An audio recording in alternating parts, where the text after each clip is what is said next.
you this morning? Hope you're well. It's been a funny old week. I don't seem to have much on my calendar that feels like routine. It's good, but done some quite different things this week. And I've just been reflecting on that. And I suppose part of what the reflection is, what happens when I do a different week? How does that feel? How do I settle into it?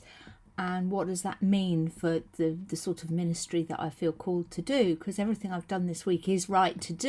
It just isn't what I normally expect my week to be filled with. So I've been reflecting. I had a conversation with somebody on Wednesday morning that recharged my interest in some of the really ancient saints. I find it fascinating that a place like Llanhenach is the ancient site of somebody called Henog, about whom we know so little. In fact, we know nothing except his name, but he was important enough at that time to have a place named after him. And there are some saints that I feel very drawn to. I feel very drawn to St. Catherine of Siena, and I think I've shown you this before. This is one of her things that she's very famous for saying: be who God meant you to be and you will set the world on fire. I find that just so inspiring. I'm also very drawn to St. Bridget, who, if she hadn't been a woman, would have been the patron saint of Ireland, but unfortunately Patrick was considered more important. And St. Bridget travelled through South Wales, and there are several churches named after her. She is sometimes referred to as the first feminist. She was a passionately generous woman, and her father was incredibly frustrated by this.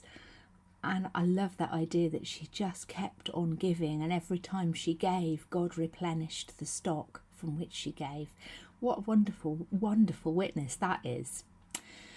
I'm also kind of drawn to St. Bernard of Clairvaux, which sounds a bit weird. He's a saint that's linked to my birth date.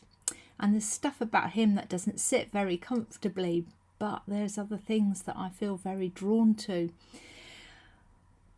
And I suppose I just kind of want to rest in that. The idea that we sit on the shoulders of hundreds and hundreds and thousands and millions of people who have gone before us. And every now and then one or two really spark an interest, and we're sat on their shoulders, sat on the shoulders of saints. That's really it, isn't it? And how high we sit as a result when we start to dig in and understand their faith, and how that faith influenced them, and how they are driven to be saintly for God.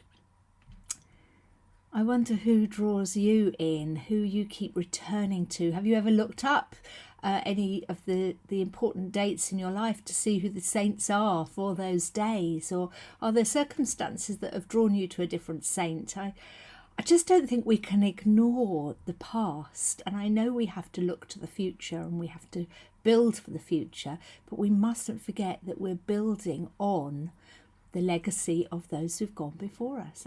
Our buildings are soaked in the prayers of those who have worshipped in them for centuries.